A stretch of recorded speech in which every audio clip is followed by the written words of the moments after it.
got everything I wanted. And the truth is, I thought I wanted more.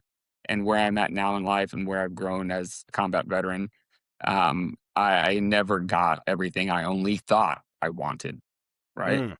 Mm. I got enough, and I'm satisfied with the way it played out. Vehicle are taking primary and secondary positions, requesting immediate engagement and overhead control. Engage. Hey everyone, welcome back to the Not So Special Forces podcast. This is awesome. We're at episode 20. I am thrilled. I want to thank everyone for the continued support of the podcast, along with the Miles Gregarious Foundation. And for today, episode 20, I am absolutely stoked to have this guest with us today. He's a former United States Marine veteran, and what he's doing now is helping veterans be better. So let's get feet wet and let's get you introduced to episode 20's guest, Mr. Rob Daniels. Rob, welcome to the podcast, sir. Hey, Chris, thanks for having me, man. Excited to be here. Honored. Thank you. Well, the pleasure's mine. And when I heard about your story, when Justin Cook told me about you and did some research, and I had those emails and those phone calls. And like I told you and Justin, man, I wish we would have recorded our phone call the other day and have that be the episode, man, because that conversation was absolutely phenomenal. And I just couldn't wait to get you here today, man, and get this episode going, man. So I'm excited for this. So thank you for spending the time with us here today, man. I can't wait to get your story out there and get it preserved. Yeah, absolutely. I appreciate the opportunity, and I feel the same way. I look forward to getting into it. Yeah. So one of the things, in fact, the email I got from you a little bit ago, and I can't wait to get there, but I just want to let all the viewers know, is your mindset in all of this. Because you said after you got out of when you got out of the Marine Corps, you faced a lot of challenges and you beat them. And now what you want to do is you want to share what you learn along that way to other veterans so that their challenges may be shortened and have their learning curve be shortened to have them get going better, quicker. So for having that type of mindset, like a servant mindset and a caring mindset, man, that is great, man. So thank you. Yeah. So Yeah, I mean, that's you find a solution to a problem that a lot of people are experiencing, and then sharing that feels really good. So yeah. All right, man. So let's get into this. You're here in Texas, right? About on the east side of the state. yeah, I'm up here in the DFW area, where I Okay. graduated from high school, and I kind of call this home. But Okay. So let's start all that, man. Tell us childhood, where you're from, and we'll talk about what got you into the Marine Corps. sure, yeah, man. I grew up here in Texas. Had a pretty good childhood. Grew up in a small family of four. Me, younger brother, mom, dad at home. Played all the sports, football, baseball. If you've seen the movie Varsity Blues, I always kind of compare my younger childhood to that scene, that town, Okay. small town. Friday night football is everything. Can't wait to play varsity. But then when I was in middle school and high school, we moved to the DFW area to a town called Cedar Hill. And that was completely different. It was like a culture shock on the first day of eighth grade. But yeah, then that's where I went through high school in the city and graduated in 2003. And I was on the yellow footprint a week after I graduated high school. A week after, huh? That's awesome. I was What, in the late entry program throughout my senior Okay. year, and then boom, ready to go. Now, what other veterans do you have in your family? I don't come from a big veteran family, none of my grandparents. Well, actually, my grandfather was in the Army, not a notable career. I had an uncle who served in Vietnam, and that was always kind of that was always sort of a thing for me, knowing that was there. Okay. But no, I'm not a big military family. Okay. All right. My Now, brother what ended year up did you serving join the after I Marine did. Corps? What year did you graduate and join? 2003. 2003. Okay. So everything was well underway after 9/11. And one of the things that I tell all my guests is that it's very admirable with us having an all volunteer force military. Right? I mean, 9/11 kicked off a whole slew of things for the United States. We had Afghanistan going on. We had our going on. So you joining the Marine Corps, man, you knew you were going. You knew you were going to be going someplace doing something. And you knew that risk was out there, but you still did it, man. So fucking awesome, man. Thank you. Yeah, absolutely. Yeah. So what you do in high school, man, that prepped you? Did you do any, you spent a year in that delayed entry program. Did you just ride it out or you take part in any of the programs that they had going on at the time in the activities? Yeah, I was pretty active in it. We had pulley functions every Thursday, I think. Okay. And like I said, it once I enlisted, which was basic eligibility, right? The recruiter called me once I had completed my junior year of high school. I was 17 years old. I had my parents' permission. So that summer after junior year, I enlisted. Going in my Okay. senior year, like I said, I played sports growing up. I played football. I was on the varsity team my senior year, but I wasn't very good. So I wasn't going to Okay. play, All right. and there's not next year. The way I looked at it is like, this is my senior year. I'm not going to get in the game. I'm a workhorse in practice, and they appreciate that. You give our guys a good look. Screw off. I'm going to go focus on the Marine Corps. And so There I you go. did. I learned the knowledge going into boot camp. I was already pretty fit, so I wasn't worried about it. Okay. But I wanted to understand the environment. Yeah. So I ended up quitting football my senior year and doing those activities and Okay. kind of knowing what the next step was. Okay. Now, did your parents have any reservations about you joining? Were they hesitant at all with everything going on, or were they fully supportive of it? They were fully supportive. My mom was terrified, right? After the years have gone by, we've talked a lot, and she shared how she really felt, but she was always behind it. And my dad knew the risk, but was a supportive dad. Knew it was Okay. a good career move, right? It was something that he had worked for in raising me. So had a lot of support Yeah. and Yeah, that's great. Fantastic. So, where'd you end up going out to then, man? Were you out there in San Diego? yeah, West Coaster for sure. Okay. Kick ass. Yeah. So, how was so you showed up those yellow footprints out there in San Diego a week after you graduated. How was that ride for you, man? Boot camp. It was exciting, man. When I look back on it, and again, I watched another episode you did with Sean, and it stirred a lot, right? So I have all this vivid stuff that I remember from my time. And when I look back on it, it was a good time. It was hilarious, the jokes, the fuck games, all of it. But of course, there were hard days, right? Trying to not bob for apples and sleep during the lectures, right? It was rough, but looking back, it was a good time, and it was just a step to get through. Yeah, that's it, man. I look back and the time is fleeting, man. I mean, I went through boot camp in 1991, man. And the time is fleeting, and every now and then, man, I'll break out the graduation book and look at all the other knuckleheads that were there with to try and remember each guy and the times and everything else, man. So hope those memories are able to stay with you, and then you can, keep telling those stories, man, because they're deserving to be told, especially when guys like you and I get together, man. We can talk about those fuck games and all the other trials and tribulations that every Marine recruit went through. And I'm glad a lot of the traditions are being kept alive. So, Yeah. yeah. One So, thing I noted is, the age provides wisdom with regard to that, right? I yes, remember when you're absolutely. active duty, you're not cool if you're still telling boot camp stories. Shit, True. we got war stories now, right?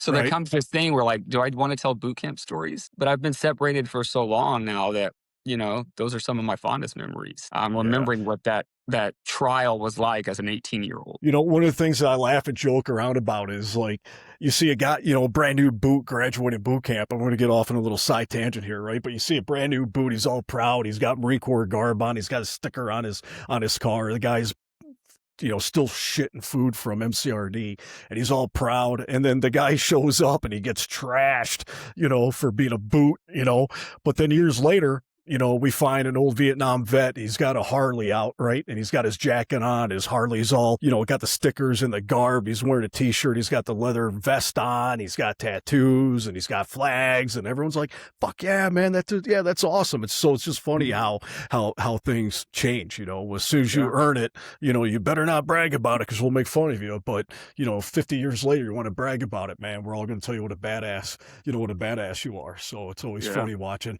the transition happen. So after boot camp, man, what's up? You went out, you did MCT, and then you went to MOS school. Yeah. MCT, that was, I think, 2 weeks, 3 weeks, something like that, Okay. quick. Here's how you shoot a few more guns. And then I went to MOS school on the East Coast at Dam Neck, Virginia, in Virginia Beach. Okay. And that was a 3-month program for basic intel analyst.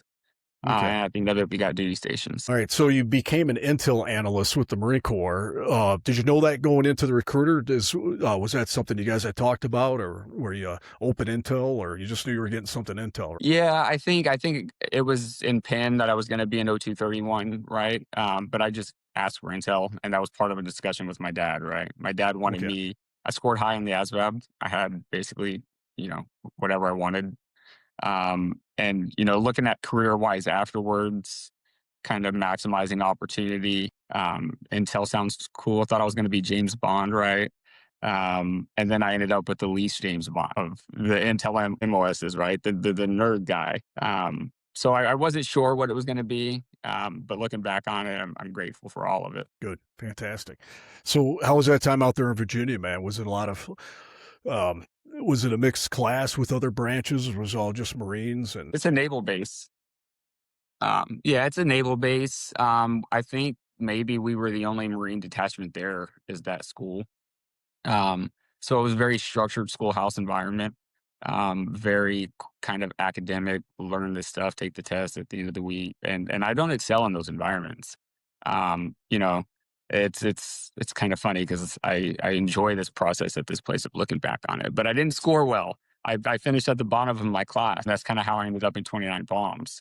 But went on to have, a pretty great career. So that was really it. Learning doctrine, overlays, how to read a map, enemy positioning, all that stuff that I kind of knew we weren't going to use in a counterinsurgency warfare. Mhm. So for me, it was getting through that to get to the fleet. Well, another process, right? Just like boot camp, right? They Yeah. told you this is the process you got to, complete. So you completed that. Was it straight to Fleet Marine Force, or did you go someplace else after school? Yeah, no, it was straight to Fleet Marine Force. When we graduated, they did the whole, if you graduated first, second, third, you pick where you go, and then it's a mixed bag. And they were giving out, pretty good evened up Okinawa, East Coast, West Coast. I wanted to Okay. ensure West Coast, but I knew I wasn't going to get to pick it. We had one slot for 29 palms, and I knew nobody wanted it. So I jumped out in front, Oh, thinking cool. two things. It's going to ensure I go to the West Coast, and the likelihood is that duty station is going to be an infantry battalion, Okay. which is how I was like, okay, Dad, I'll do what you want, but let me go get in gunfights. Didn't work out that So, way. uh, Spoiler so alert.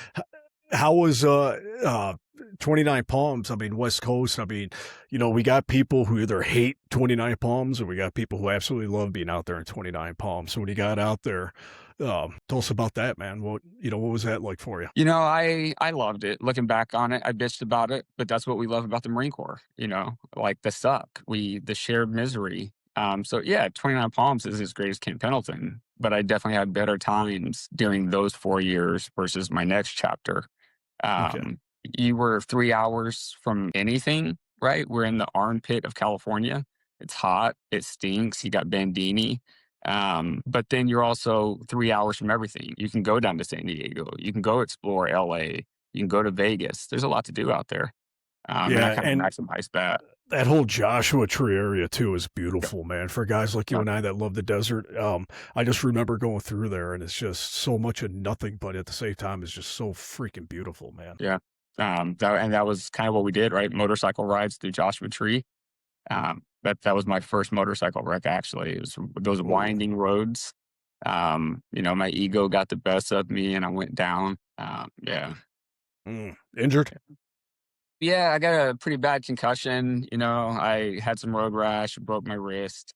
Luckily a car was driving by and picked me up, but I Good. kind of just low sided going around a curve and slid out into the Yeah. desert. Man, thank God that car was there to help you out, man, because you get on one of those desolate roads, man, who knows, don't want you to end up being vulture bait. Yeah, well, So, it was another Marine, luckily, and so he oh, good. recognized me, and he took me to the naval hospital on base, and everything Okay. was smoothed out. So, All but right, yeah, cool. Joshua Tree. Yeah. We good. That's what I tried to do with 29 Palms was go make the most of where I was at with the time I had home, which wasn't a lot. Yeah, yeah. So what unit did you end up with there? Do you remember your first unit? Yeah, so I was there with VME 1, and when I got those Okay. orders, I remember going to one of my instructors and saying, "What the hell is VME 1?" And he was like, I'm not even sure. I think it's UAV stuff." And it was. So I got out there and found out that VME 1 at the time was one of two UAV squadrons in the Marine Corps, which is drones is I think what everybody calls them now, but Yeah. and we were doing just aerial reconnaissance with the platform that the Marine Corps had at the time. Okay. So were you happy with that then? What you found out what VMU was, or did you keep an open mind, or were you looking for more of a ground and pound type of unit? Yeah, I had that young 19-year-old Marine Corps go get 'em attitude, and I wanted to prove myself. So when I got there, I was like unsure. Okay. I was like, okay, I don't know what this is, but let's find out.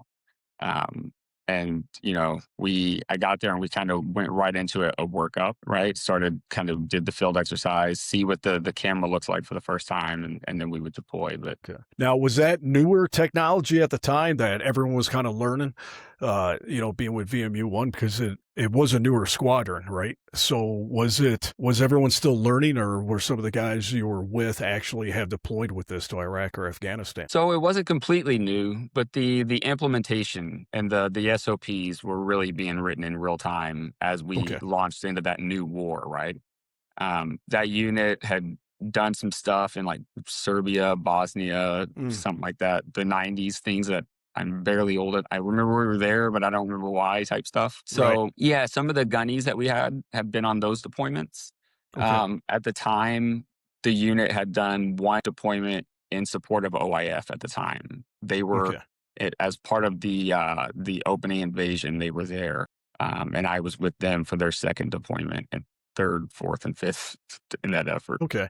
Now, how did VMU-1 receive you? This is always something I like hearing. Were they happy to get some fresh boot drop blood, or were they hesitant? Were they kind? Were they they put you through the ringer a little bit to earn your place? For me, not at all. And I think this is not common for the Marine Corps, especially, in the ground infantry type units where you've got to sort of earn where you're at.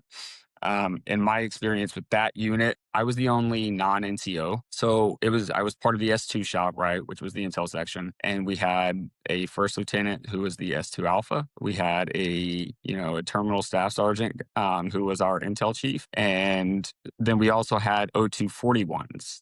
And those are imagery analysts who Okay. analyze images from all kinds of sources. They hated it because, as far as they were concerned, this UAV stuff was like low level. It wasn't where you want to be in their world. You want to be looking at satellite imagery and counting the knots on ropes, right? Okay. That's not what we did. So those guys are also lap movers. They're all NCOs at that point in their career, and I was the only non-NCO in a shop where I guess I was groomed very well. To answer your question, I showed up and my first lieutenant's first words to me were, "So I see you're a PT stud." And I was like, I guess so, yeah. He's like, "Good, me too." And it was a very fostering environment where I'm grateful for the opportunities and the way I was set up in my career. That's great. Yeah, some of the stories we hear, things are not like that. So it's good that you were, that they started taking care of you right, upon your arrival. That's good, man. And it helps ease things too, right? The kind of lessons, I mean, because you got a lot you got to take in anyway, right? You got a new unit, you got a new MOS, you're new to the Marine Corps, right? So just to have that, not having that burden of the continuing fuck games, it's pleasing, man. So I'm glad to hear that. Well, the Marine Corps will get it. It will get it, right? The S3 shop hated all this, right? So this unit only had, I think, 150, 200 Marines and corpsmen, right? Okay. So it was a very small unit. And, for example, with all this grooming going on, me being the only non-NCO, I never had to field day. Um, when every other section, the 6 shop, the 4 shop, they've got to commit non-rates to unit field days, I was kind of exempt. And that was like the rest of the shops didn't like the 2 shop.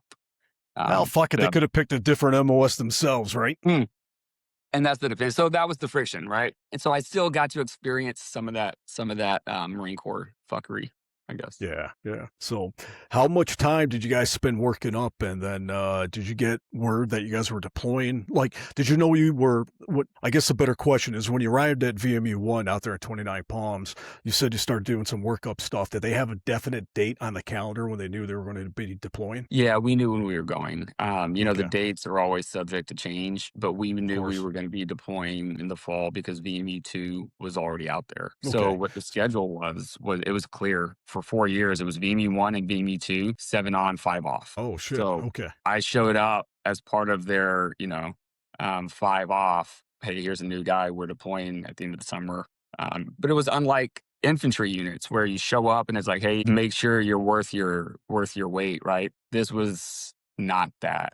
Everybody was it wasn't that. Okay. So how much time did you have then when you showed up before you guys finally pumped out? So I checked in February '04, and we pumped out, I think, July 31st. I was boots on the ground in Iraq. Iraq. Okay. How'd you guys get there? Did you mute over? Or did you guys fly over? So we flew over all 4 Okay. times, and Okay. that's, when I look back on my career, that's, that unit mewed over on the deployment before I got there. We flew over every time, and then when I left, their next deployment was a mew, and it was Okay. the same thing with my next unit. They Okay. mewed over, I got there, they started flying. When I left, they went on a mew to a different country.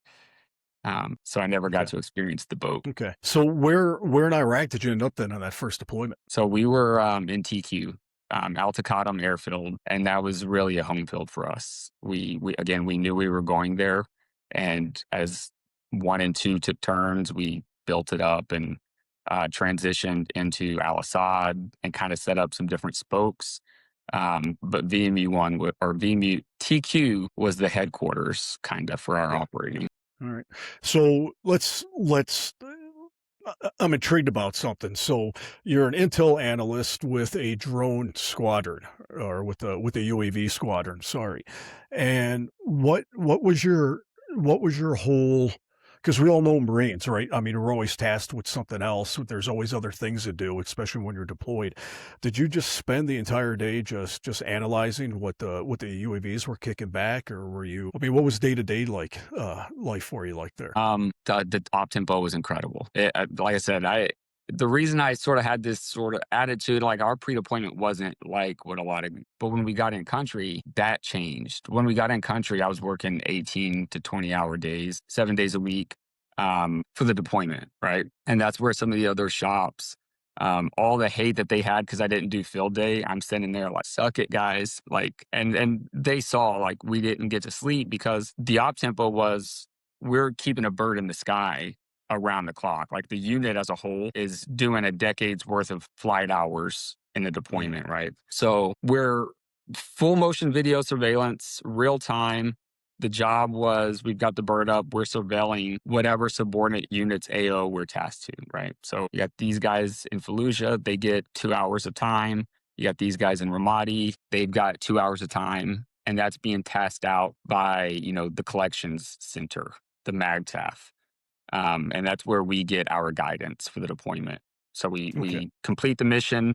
We'll do what we do, and then afterwards we've got to write the reports, annotate the images, disseminate all of that to the supported and all the distros, and it was round the clock work to be done. Right. Now, I know a lot of it was intel gathering and to help tell a better story. But were the UAVs you guys were flying were we at a point yet where they were able to beam live footage down to the guys on the ground to see what it looks like overhead? We Or did. were we not? Okay. And that was part of that expanding our footprint, right? That capability grew over the deployments. But on Cool. that first one, what we had was something called the Manpack Receiving Station, which is like a wearable backpack that had a downlink that fed to a screen. And what VMU did was farm out guys to go to those supported Oh, units, okay. to be out there with them to be able to operate it because Okay. those guys didn't have training on how it works. So we did have that capability. It was limited. Cool. All right. So what was did you spend any time doing that? Because I'm interested in some of these kick-ass pictures you sent me, man. So I'm trying to see how and where Rob was able to leave and go interact with the Iraqis. And you got some kick-ass pictures you sent me. We're going to get them up, with you out in the desert in Iraq and all that, because you did 4 deployments over there, So I'm assuming each deployment was a little bit different than its own, right? So when did like that first deployment, were you inside the entire time just checking out images, or were you able to leave there then? Did you ever leave with any of those man pack units to go, to go support the other guys, or? I did get those opportunities. Okay. And it's funny you say that because we talked offline, and I did. I was working for that. I was like, where can I get it? Um, I wasn't considered eligible for that because I had to fill a role. We were limited. We again, the manpower was limited for what I was doing, and they couldn't let me go. Okay. But towards the end of the deployment, I begged and begged and begged, and and this is where not a lot of Lance corporals get to say, like, "Come on, guys, I fucking earned this." this piece is over. We're it's pretty chill. And so they did. They let me go do that. And I think at the time it was 2-5 who was in Ramadi, and I got to go spend 30 days out with them That to do long, that. huh? Cool. Yeah, yeah, 30-day augment to go kind of set things up and show them how to use it. I never got the opportunity to leave the wire with them. They never took it on patrol because by that time, headquarters and the CO and the OPSO had kind of gobbled it up. Rather than being a mobile unit, it was a way to get the feed into the COC. Uh, Okay. All yeah. right. So my job there was to make sure it stayed running. Okay. All right. So that first deployment, man, I mean, did you have any like what did you have any preconceived notions going into that first deployment and then things changed, you came back with a different sense of how things actually were versus the way you thought they would be? Absolutely. Yeah. Because so that first deployment, when we got there, we kind of knew what was coming. And again, my young, unexperienced mind didn't understand it. But it was like drinking through a water hose. You find out fast. And so that lined up with the second major operation into Fallujah in November of 2004 was Operation Phantom Fury, which was the largest Marine Corps offensive operation since Yes, Vietnam. sir. Yep.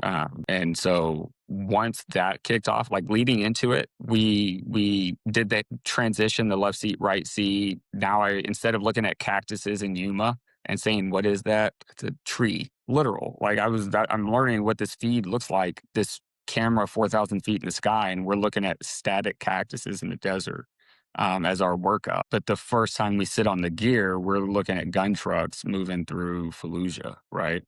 And understanding how this thing works. And yeah, I mean, we hit the ground running. All this, it was unbelievable up tempo. I get overwhelmed thinking about how quickly everybody was able to slide into that from, what I was doing to our air maintenance crew, keeping these ancient birds in the sky round the clock and gassed up, ready to go. Um, is something I look back on and realize we all kind of hated it, but this is what the Marine Corps is. This is that modular integration into the war machine. And during November, we saw plenty of that. All right. So now you just, we were talking before about unscripted and how I like to keep these things open because now you just maybe raise another question. What did you guys only have one UAV platform at the time, only one airframe, or did you guys have multiple ones that you were? So we only had the one platform at the time. On this first deployment, we had the Pioneer, Okay. and that gets you 4 hours of flight time. And so 4 hours, the bird goes up and you need another one up. We were able to do what's called a relief on station, where Okay. we've got one satellite holding onto the bird over the city, and we got our ground unit at the COC that sends it out, right? And then while they're in the air, we do a handover. So now this Okay. one's holding it over the city and this one brings it home. Okay. And we were doing that around the clock. Now, Mm. maintenance, I can't remember how many birds we had in rotation, but it comes down, it gets fueled up, it gets maintained. Sometimes, errors came up, and that, again, it was all part of the process. But it was a 4-hour platform that we were keeping in rotation as often as we could. Okay. Yeah, Uh, no doubt a definite battlefield game changer, man, those UAVs. I mean, what an absolute blessing, and I know too, and it's like a little side comment here, a little side conversation, and then maybe we'll talk about some of the other deployments you had, but I had a discussion with someone one day about, and I'm not going to make any other similarities. I'll let maybe you pick up on it or the listeners here. But when you're operating those drones and you're spending a lot of time looking at people, it might be for an hour that you're looking at them, might be a couple minutes you're looking at them, or you can get set up on someone for a very long time, getting their habitual routines and getting a very good look into their life. And then some people might have to end that life after getting to know all those intimate details about and spend a lot of time watching and surveilling them, And we had a discussion. I got a little bit fiery. It wasn't on the podcast. It was, dealing with some other MOSs. And I have it talking with this UAV operator really got me. it really gave me a different sense of their intimacy on the battlefield, man, about what they see, what they articulate, and they better be right, the guys that are looking at it. And so it's just such an absolute game changer out there, man, for, like when I was in, there was no such thing, it would have been nice, but, I mean, the battlefield has evolved, and I'm glad that the Marine Corps jumped on that at such an early stage, man, to get that powerful tool out to the Marines because they undoubtedly save lives, man. Undoubtedly, those UAVs save lives, and they help decisions and everything else. And knowing that we got guys out there competent enough to tell us what's going on and accurately report things in real time, man, I mean, it's cool. I mean, it's not sexy, it's not ground pounding stuff. It's not the type of things that, you read a lot about, but it's so damn important now. And I just think it's cool that guys like you are motivated to, do a good job with it. I'm glad you said that. Truly, because I want to elaborate. When I look back at my career, I did that for 4 years, and then I re-enlisted and I moved on, and we'll get to that. Those desert pictures that you saw weren't necessarily from my time with the MRS augment. That was from the second part of my career. Okay. Um, but I knew I saw what our warriors, what our Marines, and there were there were soldiers, I mean, it was multinational forces, but it was a largely Marine Corps offensive, right? And I saw what they were going through. I heard the traffic. I knew what I was supporting. And my thought process was, well, fuck, dude, as a Marine, I feel like I should be down there. But if that's not where I'm at, the least I could do is knock this shit out of the park. There you go. I look back on that piece, and I did.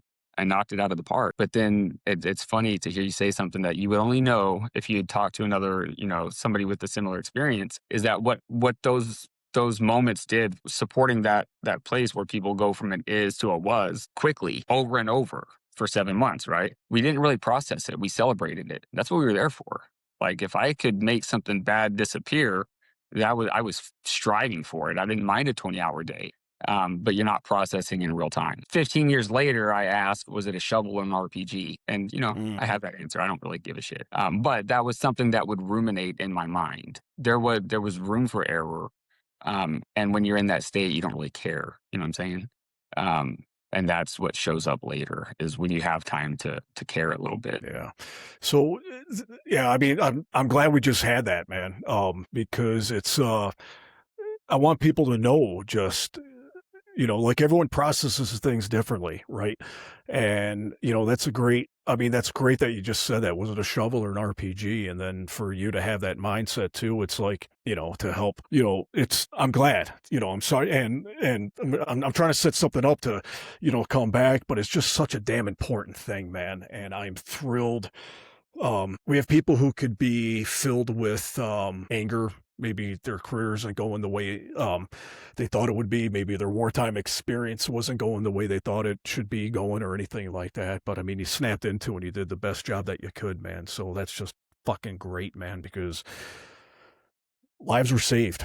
I don't care. Lives were saved, man. And it's just effective having guys like you out there that give a shit, man. That's great. So Well, that's the thing. Lives are saved, because there's another short story I'd like to share is yeah. there's a time where it was a definite RPG. And the way I'm able to make sense of all of this is when I look back. I can remember one mission, one night, where there was a patrol out and there was an RPG gunner, 3 blocks, 6 blocks, who cares?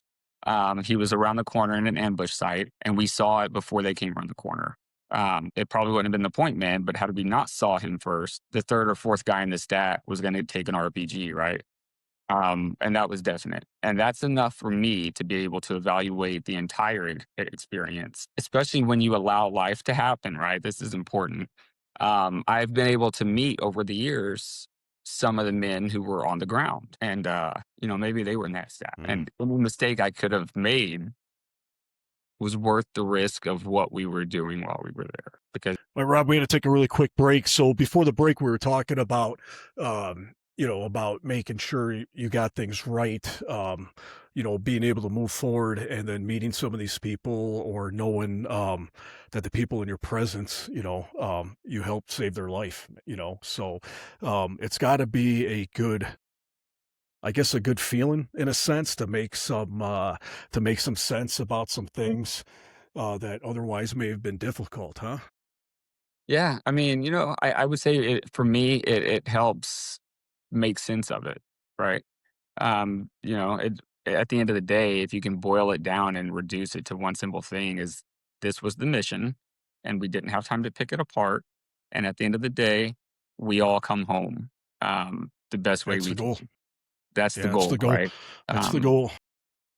so So, one deployment's done, the BMU-1 goes back to 29 Palms. How was that arriving back after that first deployment, man? Were you of course, you're a changed man, but was your sense of purpose a little bit better well-defined now? it was, I would say, it was as a Marine, it was more defined. As a young Marine, I had a more clear vision of okay, this is happening and we're here now and okay, I understand this now. But at the same time, as a young man, I go to the mall with my family for the first time. And I've heard others say, very similar things. It's just like, whoa, nothing paused. Nothing stopped while we were gone. Mm, And that's when I look back, I think a lot of veterans struggle with the glorifying those years, and the bad experiences. That was my thing anyways. Like, I'm looking back at these as, like, the best years of my life, but I hated it. I kinda detest what was happening, right? And for me, it was the idea that when we were there, everything was in front of you. It's what do you do next? It's what you do that day, and nothing else mattered. It was singular purpose.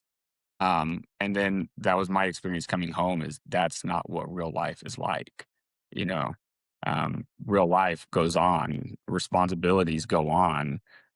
Shopping at the mall goes on. And so being able to integrate that with moving forward, well, I'm going back in 5 months and I kind of can't wait to get back there. yeah, that was gonna be my next question. I mean, so you come back and you realize things didn't change, and you had such a regimented time when you were over there. So did you actually start you said you were looking forward to making it back out. Was it like an anxiety thing, or was it you wanted to get back to doing what you were doing to help save lives and get back out there? Or was it a mixture of both that you had this anxiety and I don't even know if I'm putting words in, your mouth or not, and, if I am, I apologize for that, but it just seems like, "Hey, this is going on, I'm really not comfortable, I was more comfortable over there, and I wanted to get back at it." Am I close? Yeah, yeah. I mean, close. For me, I'm going to describe it as like ownership. That was my shit. Okay. I mean, I don't want anybody else fucking up. Those are my targets. And you kind of alluded to that earlier, the intimacy. I took absolute ownership. Maybe a little bit. I was cocky. But it was because I care. I studied the imagery map of Fallujah with my 4 hours not disseminating reporting. Because if somebody said it's the L-shaped house with the dog house on the northwest corner, I need to know where that is. I'm looking at it from a soda straw at 4,000 feet. The Mm, grid coordinate's going to get me close if they send an 8 line, right? But like that ownership that I don't think anybody else had was why I was like, that's my gear. I want to get back to it. I yeah. had a lot of FOMO. Oh, And yeah, so that makes sense. I could picture that. And so when I get it, that's the thing is we get into that next appointment, and then there's the next operation, and I wanted that more than the days at the mall because again I didn't have training, I didn't have that same. A lot of guys deploy and they come back into that same regimented mindset that you can't really leave. But most of my unit could. We come home and it's you're back in Southern California for the summer. I wanted to be back where I was. Hmm. Now, was it's a pretty fast technology environment. So how were things? I'm not looking for specific details, but was the gear in the op tempo, or was the gear and the process of using that gear? Did it change a lot between your first and second deployment over to Iraq? It did. So your senses are right on that, man. When we went back on that second deployment, we began integrating another platform called the Scan Eagle, and it wasn't a system of record for the Marine Corps. It was a Boeing contract. But the Okay. Scan Eagle had more flight time. It had a system that allowed us to increase our range. So earlier I alluded that we went from Al Taqadum to Al Assad, and that was that integration. Now we've got Okay. another hub that can pick up and extend our reach to, for example, the Syrian border for Mm. Operation Steel Curtain, which was the second largest Marine Corps offensive since Vietnam. And that was ultimately I was supporting that on my second deployment. So did you have any, how was your comfort level on the second deployment? And I'm sure, because like we always say, you can never have two of the same deployments, right? Everything changes, things changes, tempos change, ROEs, the country's why changes and all that. Did you notice what were besides the Scan Eagle and different technology? What was the main thing that you noticed that was different? And it may have very well even been yourself that had changed. But what were the major changes that you noticed between the first deployment and the second? That ownership was there.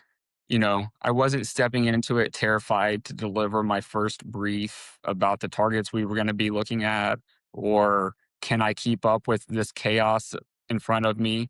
It was, I've seen this before, and I got through it and I did well. Um, let's go. So we had the next mission, which was going to be Steel Curtain, but we were using the new platform, and the leadership was present, the ownership was there, and that's really kind of the beginning of where I developed this extreme confidence, I would say, about doing What it were you this doing? What were you doing to self-check your confidence so things didn't turn complacent at all? Because that's always a possibility, right? When we get an overbearing sense of confidence, that you can start getting a little bit complacent. Were you keeping any of that in check, or was it a team effort, or was it something you were cognizant about yourself? Yeah, thank you for asking that the way you did because, it wasn't complacency in terms of like, you know, the mission, but I might be the only Marine you've ever met that had like 4.8, 4.3 pros and cons. Um, Nobody could deny that my proficiency was unchecked, but my conduct and the same reasons I wasn't great academically at the schoolhouse, right? But I cared about the mission as much as anybody. And my NCOs knew that. My OIC knew that. And that's where that kind of grooming me in a way that made sense for Rob came to be better Mm, than if I was in the dirt getting the shit kicked out of me for being a shitbag, right. right? So yeah, they pulled me aside. Funny story, if I go on the sidebar, Of course. I woke up late, man. Like sometimes, we do turnovers at 7 and 1900, 12-hour shifts. But if you're still annotating reports at midnight, your shift still starts at 7. Usually I was still annotating at 3 a.m. for, extended days. So they forgave me when I woke up. Until one day they were like, Rob, staff sergeants don't wake up Lance corporals. We need to. So I had this sergeant that I worked with, and she was a shitbag. She had no she was a shitbag. And she counseled me.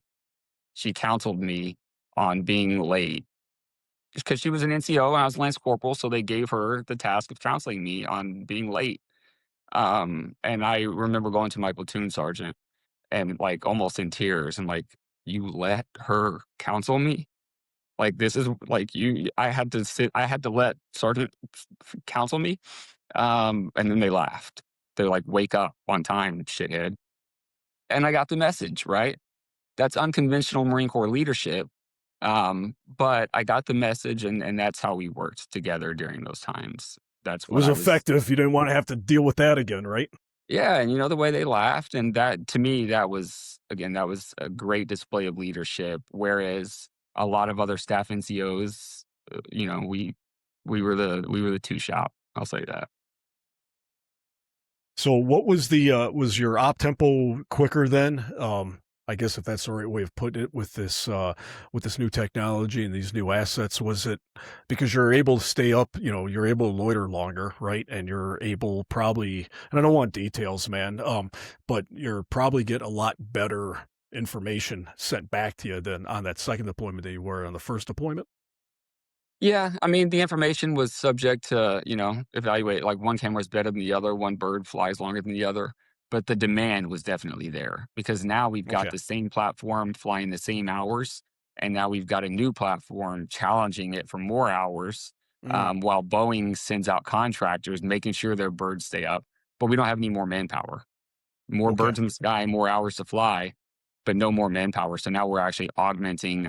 Now my job by the third deployment is teaching the admin clerk and the S6 guy that nobody likes how to watch real time motion video over Fallujah. Mm. Um, so So what? So I mean, you got an admin guy, you got an S6 guy, as a comm guy. Is like, hey, we need more people looking at this stuff, or was it something that came down, or was it your own shop that said we need to do this? How no, did that get there? it was an absolute requirement. I mean, we had birds in the sky and we needed people that could do the job. Um, you know, At that time, this was 2007 Iraq, it's starting to wind down, so it was a lot of just having somebody in the seat, looking at the feed. If something goes down, I'm over here watching another mission. So I'm in the room, but we've got, you know, 8 50-inch TVs. This is '06, so big 50-inch plasma TVs were a big deal. And we've got them lined the wall where now we've got 4 different locations. We've got more birds, and at this point, it's a C2, and we're seeing feeds from our entire footprint. So now my role has changed. We've got those other guys in the seats, and now it's more of a management aspect rather than we're dropping bombs in real time and coordinating, you know, big operations. Yeah. Yeah. So what I want to get into you about this about some of these other deployments, man, because some of these pictures you sent me I think are absolutely fantastic. So there's obviously a time when you're not just at a an operations center getting everything beamed in, you actually left. So you would want to share any of that with us? Yeah, so, that finally came to an end. We did the 4 years at VME1, and then I re-enlisted, and, now I've got options. Now we've got re-enlistment bonuses, duty stations, lat moves, and again, what I wanted to do was get into the fight. And so I ultimately re-enlisted, and I had orders as an intel guy to go to Marine Corps Special Operations Command.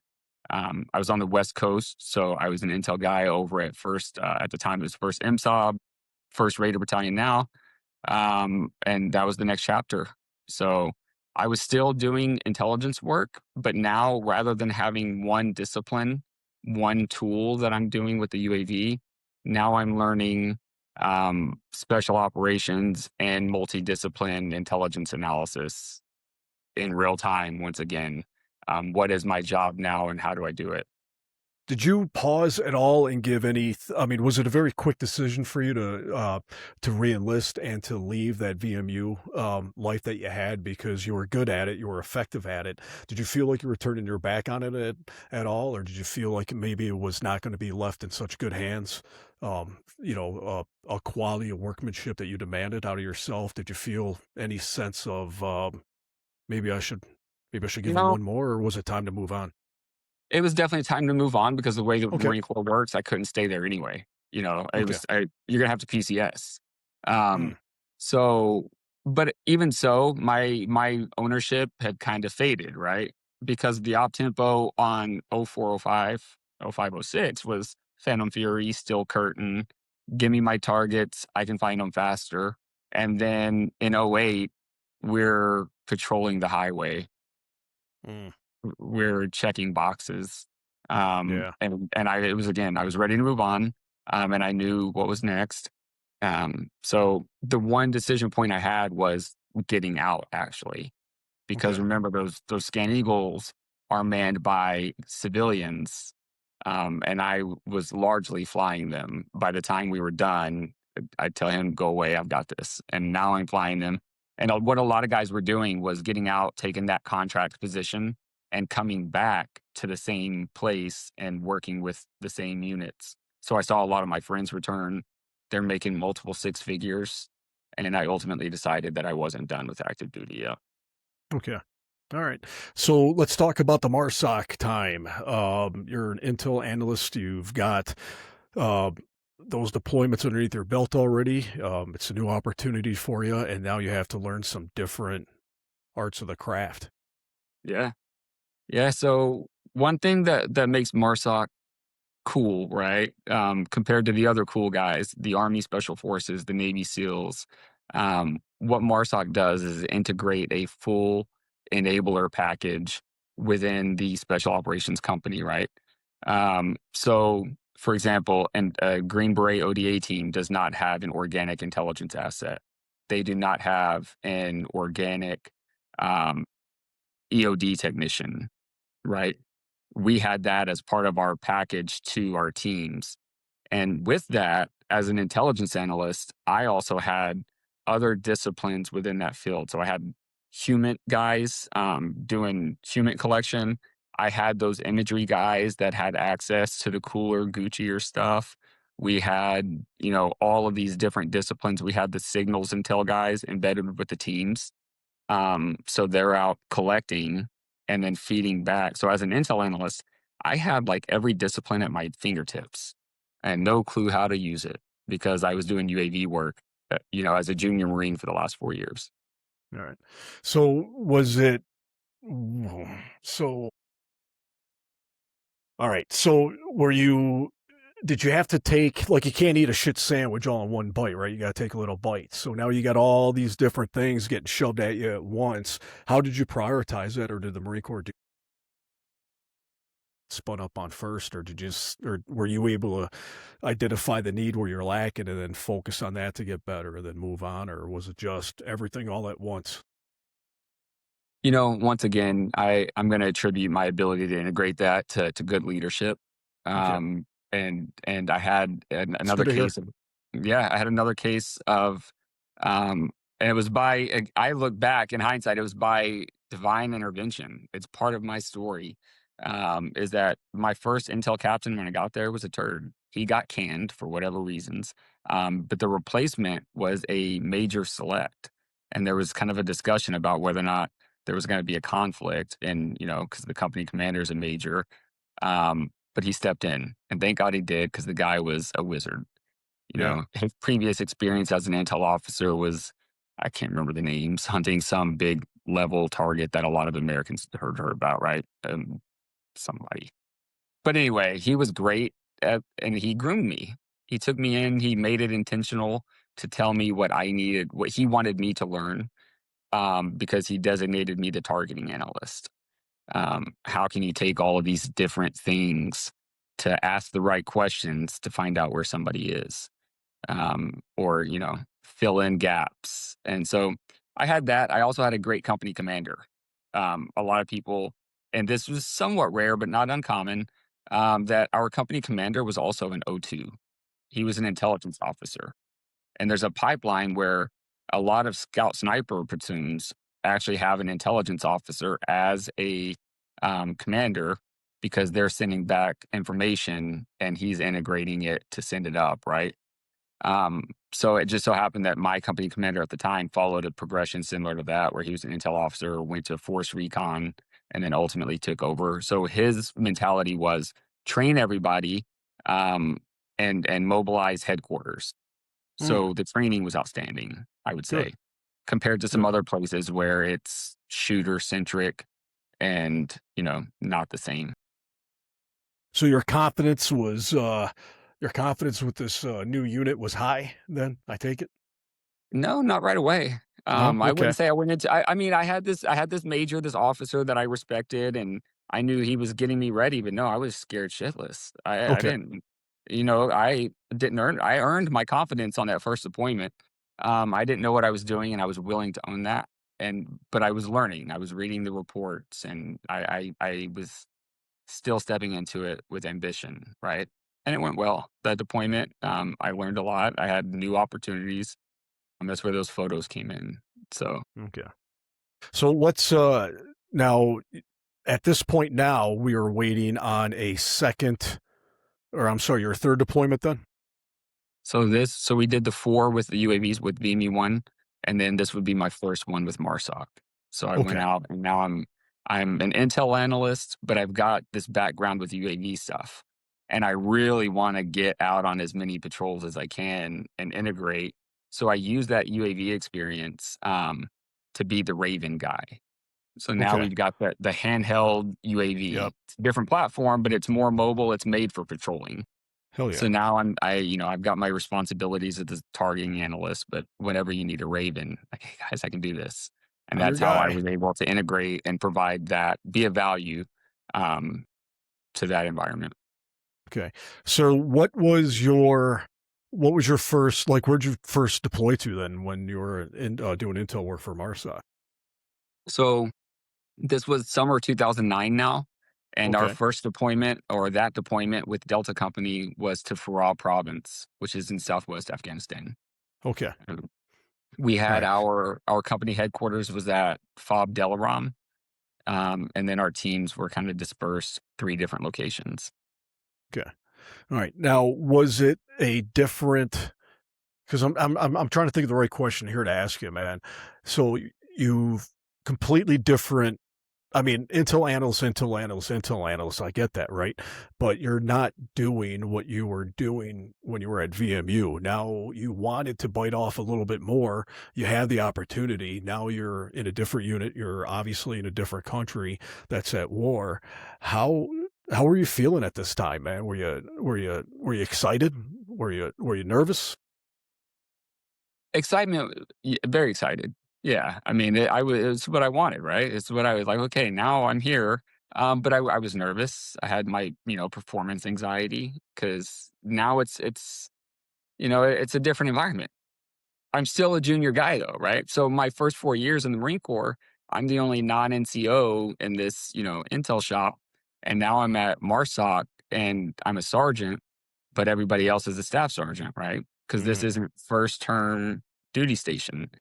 So that, kind of goes, now you're a lot of first name, all that soft stuff, right? But now the standard is different. Now we don't give a damn. What have you done for me lately? Selections every day. Nobody cares about boot camp. We mentioned that, right? Now it's get to work. We don't care if you don't know it, learn it. And right, so right. I'm here for Yeah. it. Yeah. So it was it. I would think that there's got to be a sense of excitement in it. There was.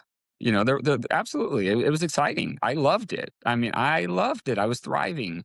They took me out. I messed up a few times. We had messages written on those little birds. If you find this, return it for a reward. Well, I didn't strap it down. It fell off a truck, and we had to go get it back. So I was like, oh my god, I'm always like feeling like I'm under scrutiny, right?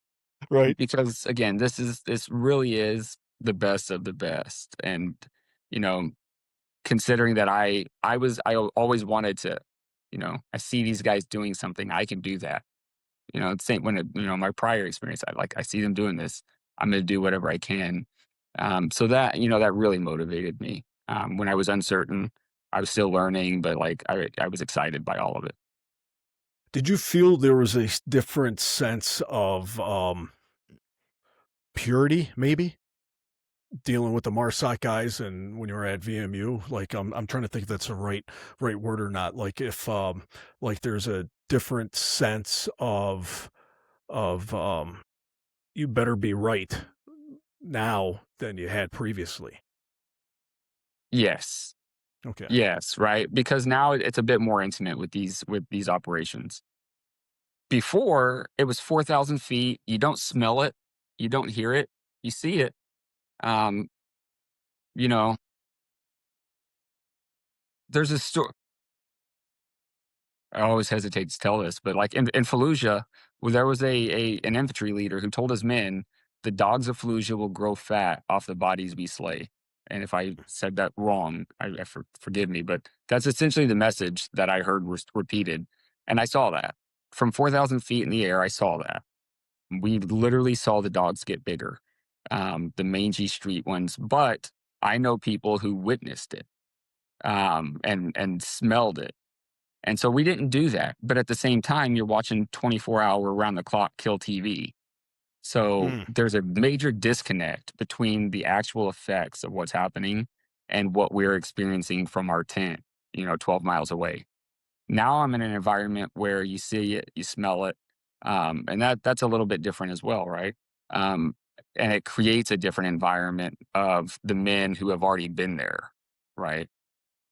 Not that I didn't, but there is the like, grow up. We're here now. Yeah. We Yeah. don't have time to drag you along. That's great. It's the sense of, was your like, your purpose, right? How was your did you wake up every day with a redefined sense of purpose, I guess? Because now you are seeing it, now you are smelling it, right now you are living it, and you're working with, a different group of Marines. So did you feel like every day, like, your purpose was more defined than what it might have previously have been?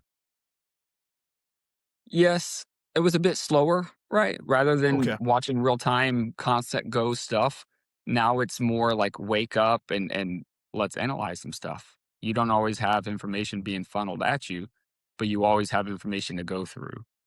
Okay. So now I have this more of a responsibility to, if this question comes up, am I ready to answer it?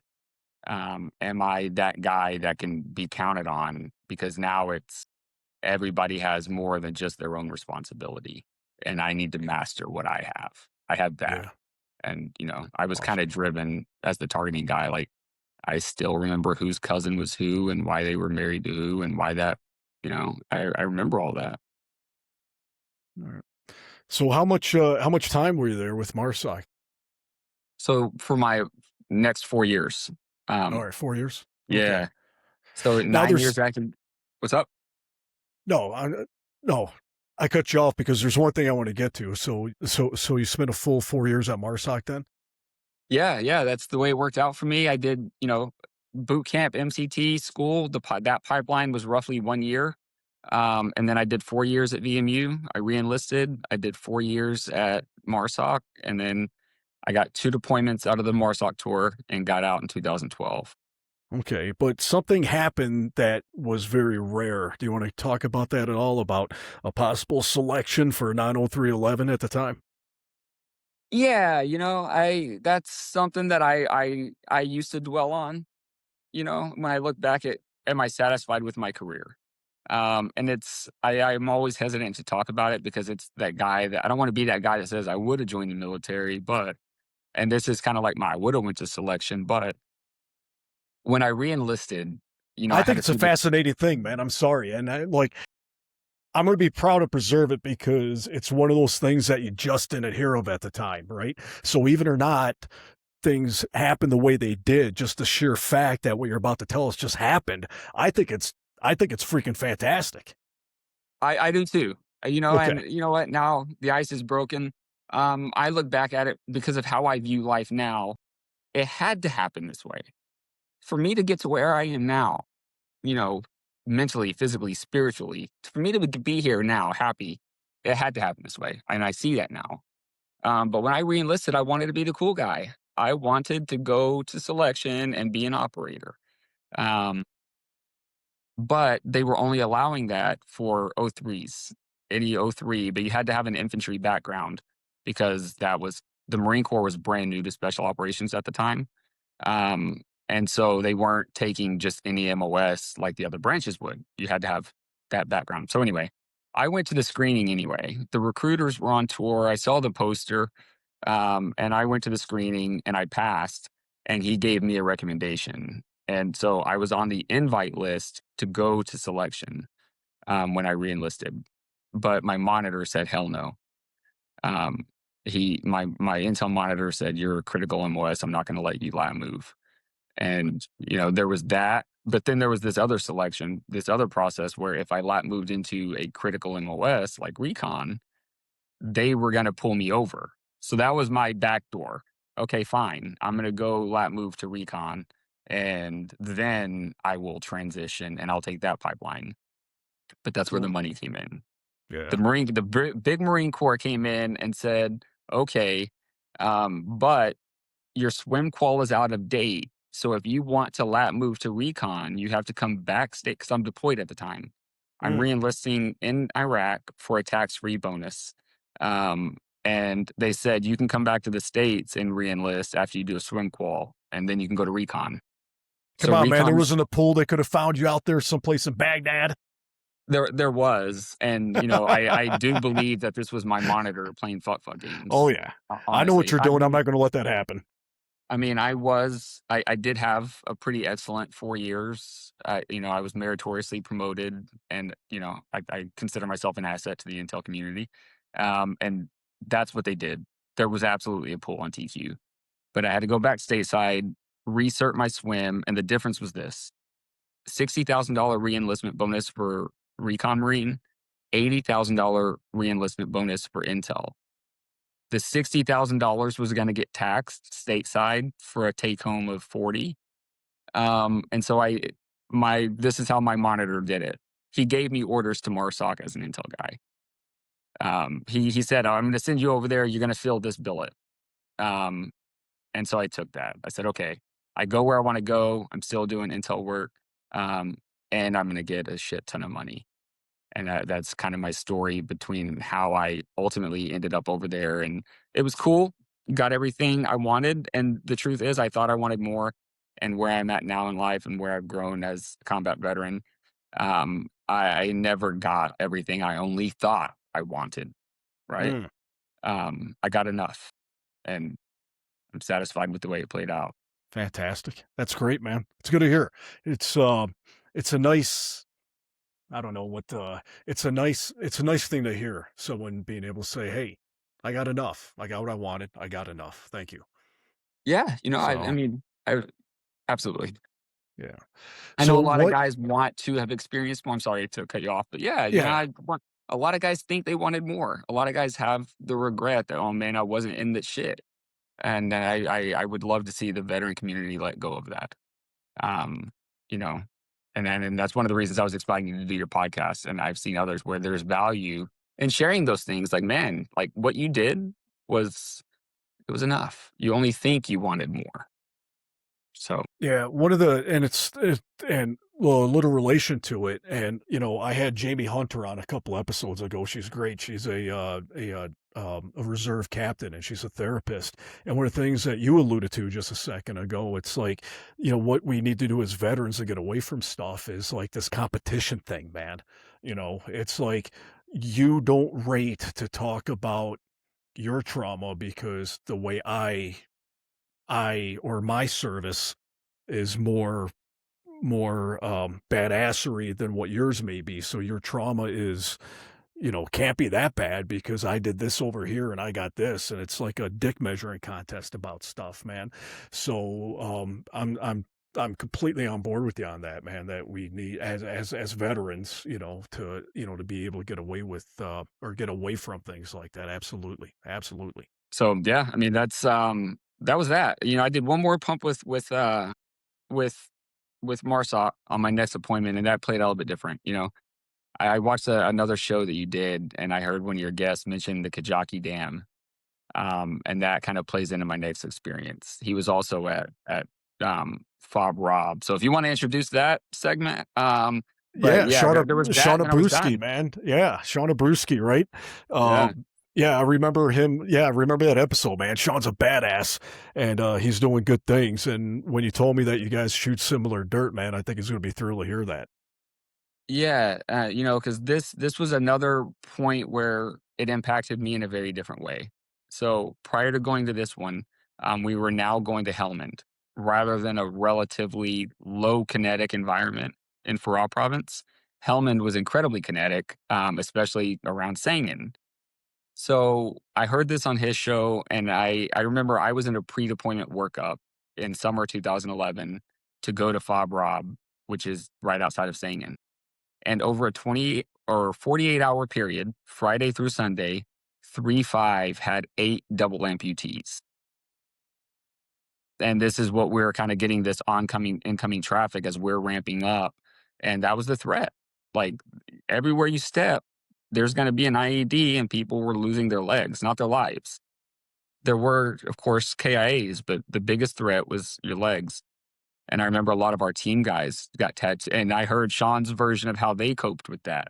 But we had team guys that tattooed their feet that said, "If found, please return to Fob Rob," as that's the joke Yeah. pre-deployment. So that was the new environment, and that was the first time I ever went into a deployment fucking scared, right?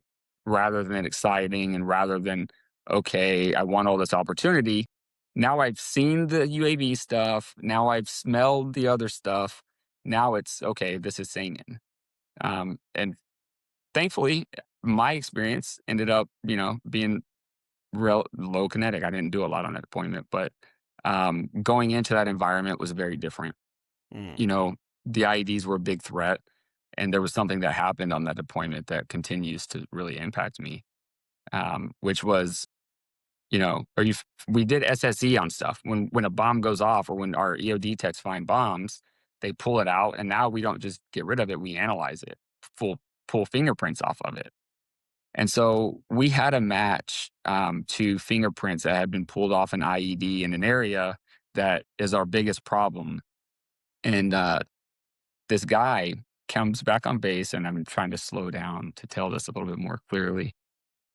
But we basically we knew the Taliban would send people onto the base to scout it out because we didn't know they were. They don't have social security numbers, right? We don't have pictures of everybody.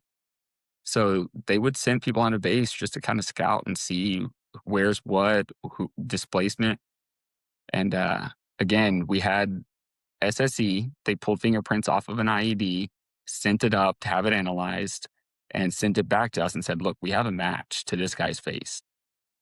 And we could put a face now to these fingerprints because he had been on our base before. Mm. What we do is we do these little med caps where we allow the locals to come onto the base to get clinical care, to let patch their boo boos and give them shots. But we're enrolling everybody into a biometric system, scanning retinas, getting fingerprints, assigning names to faces, so that it helps us clear up our picture of things. And so this guy comes on base, gets his fingerprints and his photo taken. We send it up. He puts a bomb in the ground. We pull the bomb out and we put a match to it, right? He doesn't know that. So he comes back on base again. But now, because I briefed Doc on, hey, if you see this guy, let us know. He comes running in, Rob, we got that cockeyed guy. And, I remember his cockeye. Um, and the reason I'm telling this story is because we let that fucking guy go. We let that guy go after all. I sat on him all day, put him in a room. I sat there staring at this guy who puts bombs in the ground, and we ran it up to higher headquarters. And what they told us, what SODIF told us, was that because we're transitioning at this point. 2011, we're trying to put an Afghan face on everything. We're trying to transfer authority that Afghanistan is doing this. All right. That's that partner nation training that Sean alluded to. For rather than, being those shock troops, now we're trying to lead Afghanistan forces to put their face on this stuff. So anyway, what they said was Afghanistan does not recognize biometric data as prosecutable. So we couldn't send him to the detainment, whatever. They do not recognize fingerprints as like a verifiable, credible source, and ultimately told us to cut him loose. Fucking infuriating. It, Infuriating. infuriating. And the truth is, I've heard other examples of similar things from other veterans, and it eats them alive. It ate me alive for a long time. So, I didn't want to just jump into that and say that for the sake of telling a story. But honestly, it was a lot of work to let that shit go. To be able to say, like, you guys send me here. We got this known problem, and I know this dirtbag with his goofy eye who's looking right at me, and we watch him walk out the gate. Yeah. You did the work, right? What are we here for? And then Yeah. ultimately, the only casualty we had on that deployment was our EOD technician, Nick Spratzoff. Um, and then that's the nexus for me. Every loss in that entire fuckery of a war is tragic, and they're equal. But for me, the example that I can put in my brain and pull from is that we had one KIA on that deployment, and he was an EOD technician who gave his life taking bombs out of the ground. And my job was to identify the guy that puts them there. And when we did that job, they let him walk away. Fuck, man. Uh, So Infuriating. infuriating, right? So again, everybody's got their version of that. We shouldn't compare it. We should work through it, right? And Yeah. figure out, like, does it even matter anymore? What can we learn from it? Yeah. Um, And it changes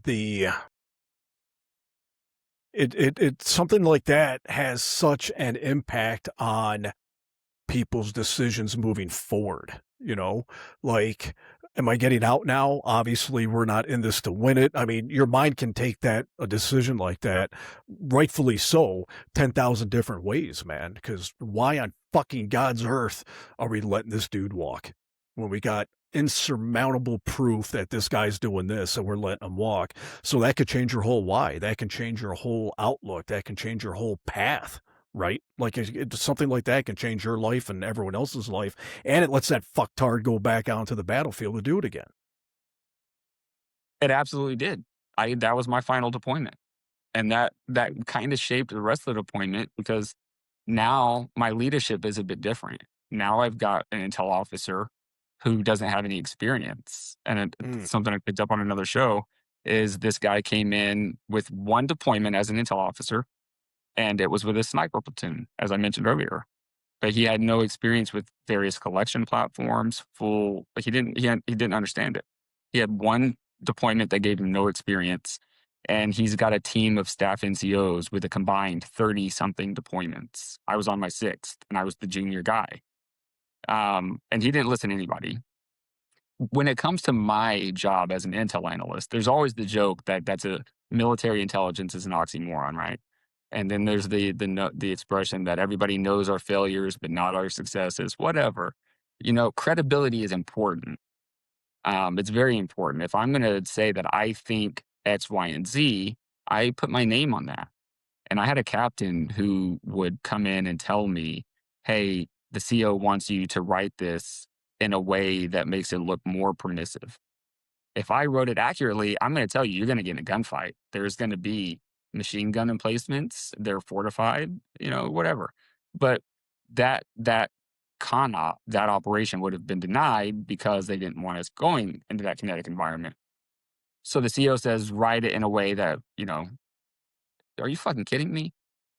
So that now we're giving like letting guys with bombs walk away. And now you're asking me as a career to like falsify my assessment. And so at that point, I kind of gave up.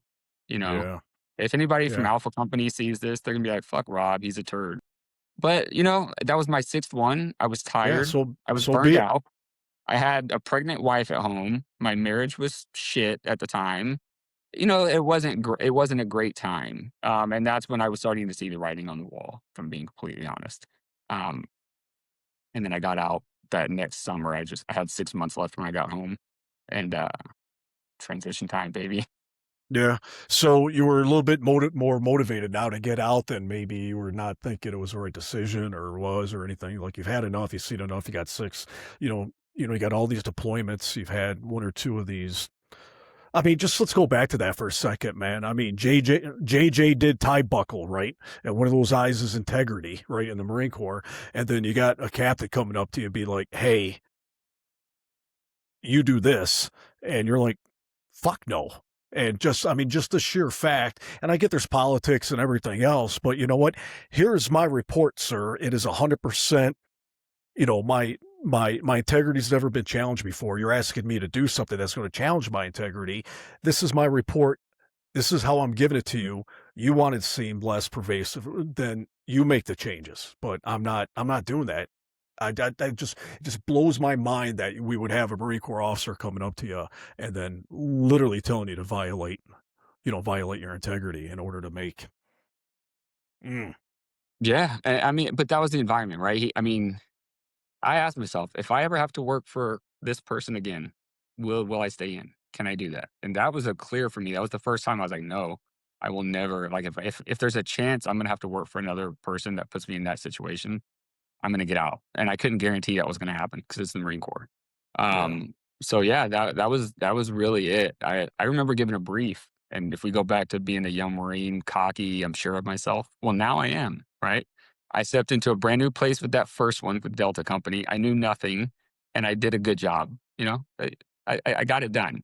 And so now I'm coming in with experience, some more schools, some different stuff. And, now I'm seeing a different, now it's not young guy hungry paired with good leadership. Now it's a guy who's got a little experience, enough confidence in what's right and leadership that I didn't jive with, so now it's very different. Yeah. I think And I don't think you can move forward too confidently with having someone like that and, in leadership above you too, man, because like if it's just a bad, I mean, just hearing that left just a shitty taste at me, man. I don't blame you for handling it the way you did and getting out, man, because you couldn't have confidence you couldn't have confidence in God forbid you had to use a chain of command for one reason or another, and that person's in there. I mean, what else is he violating if he's asking you to do that too? So I just, yeah, I, yeah, I don't blame you, man. I don't yeah, blame you. It was probably a great time for you to get out, and like what you said earlier, um, like you felt like you've done enough, man. Right? So yeah. At that point, I was working with another civilian contractor, right? So okay, my first time I saw the Scan Eagle guys, I'm like, y'all make a lot of money. I could do that. It's effortless. But I had this calling. Let's re-enlist. Let's go do more. Well, now I'm sitting in a different seat. I've got more experience. My resume is stacked, and I've got another civilian sitting here next to me taking direction from me. I'm giving him his tasks, and that guy was making about 300,000. mm. And now I've got it, the stage is set. Here we go. Let's go work in this contracting world. Let's go do something. And so for sure. And at the time, like I said, my ex-wife was pregnant with our second daughter. My first Okay. daughter had turned 1. So this whole thing was a different experience. By number 6, I had a kid at home for the first time. I was missing things. My relationship was falling apart. So again, very clear time to transition. So how did that look for you? I mean, that's the EAS, man. You bounce. You're no longer an active duty Marine. Um, what you do moving forward from that point? Well, like I said, I had opportunities. I had a UAV gig lined up. One of my buddies from VMU was now doing contracting work with Predators, with JSOC. And I interviewed, I got that job. And then a week before I was supposed to go report for my first civilian job, somebody called me and said, "Hey, dude, I got a spot for you at Palantir." And I was like, okay, I worked with it. I loved it. I'm not going to turn this down. And I transitioned, quick flip, interviewed, got the job at Palantir. And what that was, they had different contracts. Like I said, military, law enforcement. I ended up now working with law enforcement, where I was embedded in Houston, Texas, supporting ICE with the integration of this intelligence platform. All right. How was that? It was cushy, comfortable, and weird. I was making great money. I had a job where I had as much flexibility as I could have asked for. I kind of scheduled my meetings with people. But I didn't find the work rewarding at all. And I found that now, the politics are still present. I see it across government work.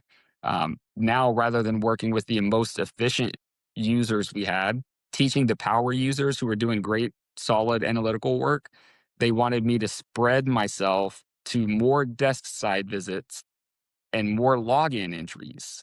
Because if we have 20 employees logging in, we can validate the contract.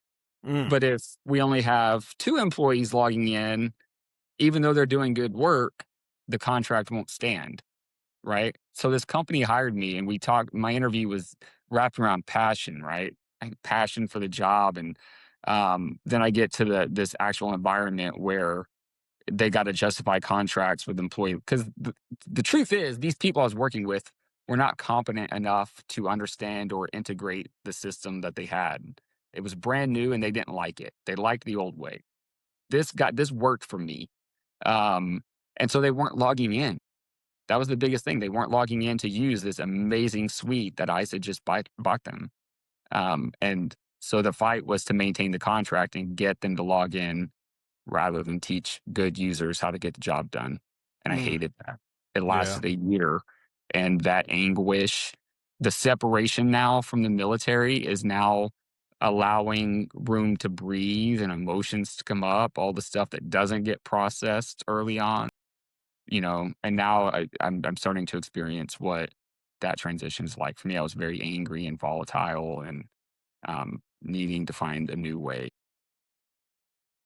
So that is something that I think we need to spend a little bit of time on because I think that's what's going to get us a little bit closer to what great stuff you're doing now. So if there's anything about that transition that you want to share, lead us to what you're doing now, which is absolutely fantastic.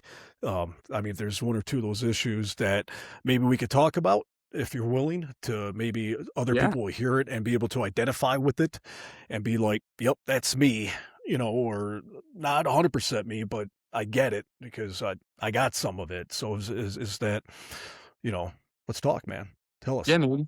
Let's do that because for sure, I told you when we talked before, I think we're more alike than we're different. And what we have a tendency to do is say, "Well, I didn't experience that, so I, I still gonna judge myself, right?" And that judgment for some of these things that we've got to deal with is heavy. And like I said, my transition, it was a 10-year transition. It wasn't an overnight thing. That first year out, I noticed I was very angry. I was drinking a lot and not fully understanding or aware of what had changed in me. Everybody says he came home different. Well, we all come home different, right? But few of us really evaluate or come to terms with what's different or why it's different. And I wasn't doing that. I was drinking because that's what we do to deal with shit. And when things are bad, we get mad and we try to control it and explode. And so, again, my marriage was already pretty shifty and rocky. And that job was making me more miserable and it didn't work. So that's where I ended up getting divorced, and my ex-wife moved back to DFW with my 2 daughters, and I sort of made a decision that I'm gonna follow them there. I'm gonna go back home, but there's no job market. There is no, Camp Lejeune or Fort Bragg or government intelligence work. It's not what Dallas is. So I started over. I literally went from training federal agents, to my next job was changing tires and then being a server in a Tex-Mex restaurant. Mm. Um, and I transitioned through a lot of different jobs and trials through that. And you're free to ask whatever you like, but that was really sort of the the ebbs and flows and the ultimate descent into like rock bottom and really figuring out like realizing I've got shit to figure out, I guess I would say. How was there a specific moment, a specific action maybe, you wanna share that said, "Alright, this my path must change?" Yeah, there were a few things that I use as like waypoints and moments to say, okay, let's assess what was happening there. My bad behavior, you know the term back on the block. I left an environment where selection is every day and what have you done for me lately, to being back on the block where there was really no standard of excellence in my environment. And, I was dealing with my own stuff and I was drinking and not excelling. And that's just not who I was. So, and I'm also separating myself from my identity. I hope somebody this lands somewhere, but I had this ego that was completely wrapped in 6 combat deployments, special operations intelligence, and all this stuff, but at the same time, I'm limiting myself. I'm telling myself, "Well, you got out because you failed. Yeah, loser. You got there, and then you ultimately, burned that bridge." And so I've got this competing, this ego that I wanna hold on to, this illusion of success that I had in my life, and this gap that I wanna put between it. All of the negativity, whether it was the second guessing myself, the ruminations, the what ifs, all these things that ultimately mean nothing. They're there's no alignment left in my life, right? And I realized that when I kind of attained everything that I thought I should have: a stable job, a house with a yard and a bedroom for my kids, and, you know, everything's where it should be and I can improve. I can go to school. I can, find a new career. But once I kind of went through some shitty days of drinking and shitty apartments and not keeping jobs, and I had all that, and I was still fucking depressed. I still went to bed feeling hopeless and unable to shake bad, violent memories. I was doing great. I loved it. But damn, that was ugly. What a loser. What kind of person loves that? And trying to figure that out. Um, that was a moment for me when I had what I thought I would make me feel better and I didn't. That's when things were probably the heaviest. What, I'm trying to get there, man. How'd you get out of it? And not saying that you're out of it 100% now, but I mean, you're doing good and you found something and you want to share that something. So, Yeah, on the surface, I was doing good, and then I would kind of fuck it up. And people were like, "What's wrong with Rob? Like, dude, what's going on?" And then I got all this self judgment because I'm aware of this, and I'm mostly probably mm, doing it for myself. So I was willing to try anything. It was getting pretty heavy. And every night I was drinking to go to bed because of the thoughts. But then I wake up feeling like ass because I was drinking all night. Now I'm putting off responsibilities, and it's a cycle. It's a pattern. There was a moment where, somebody, a coach that I had, a mentor, posted something about the Wim Hof method. It was a story I saw on Instagram, and this came from somebody that I deeply respected, and I was willing to try anything. So I said, "Okay, what is the Wim Hof method? Let me check this out." And it's breath work, right? And so I did this breath work technique that brought complete stillness. I could go on for another hour describing it, but it brought stillness and it brought this realization ultimately that I could do things I didn't know I could do. I held my breath for over 4 minutes. My mind was quiet. I felt connected to my body. And in that moment, it wasn't like breath work changes everything. That moment was, nothing. Holy mm. shit, what's happening? And that hopelessness that I felt went away. The moral injury lingered, the this, the that, but there was this level of hopelessness that really went away when I realized that I don't know everything about influencing the chaos in my mind or the feelings I don't want to have. That gave me hope, and I said, I need to know what just happened, and that marked a major shift. Awesome. So you went on a discovery path, a discovery tour or what? That 4 minutes changed a lot for you, right? And you needed to It get more did. of it, you wanted to figure it out. So what did that journey. Well, you don't just hold your breath for 4 minutes. Something had to have happened. I was doing something to cause that. And that's the part I needed to know. So I became obsessed with everything Wim Hof. I started watching the YouTube videos. I connected with his story, his why, um, and I had to know more. And once I realized that it was repeatable and that something had clicked for me, that's I think where my nature that I didn't even understand at the time, but I was like, I got to share this shit. I was ready to off myself. Mm, I'm trying to hide this from my kids. I'm trying to be a good dad, but I'm fucking miserable. And all of a sudden, I'm not so miserable. And that really anchored me. So, like, when I realized this isn't a me thing, anybody can access this. And I need a new career. Oh, guess what? Here we go. And that put me on a path to say I can share this and I can find a way to help other people because that feeling I had of being in that situation that I should have been okay. I had everything I needed, a stable job. Another defining moment was when I was at that job. I was in a position slightly above my experience level, and I had another. Again, I'm competent. People know that I'm smart. They're going to give me the room to work. I'm a good employee until I start to unravel. And I was on a job that I made a couple mistakes, and I remember sitting in the heat on this construction project, thinking to myself, like, "What the fuck am I doing here?" Like, I'm struggling with this, but I could follow, I know what I know and I know what I could do, but I'm struggling with this. And I just had my head in my hands and I knew something kind of had to change. Um, like I said, that feeling of like I get no purpose. Why can't I be as good as at this as I was at that.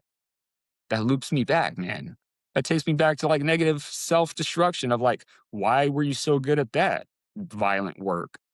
Because I cared, because it mattered, right? And now I've got this new thing that I found, and this matters. And so Mm.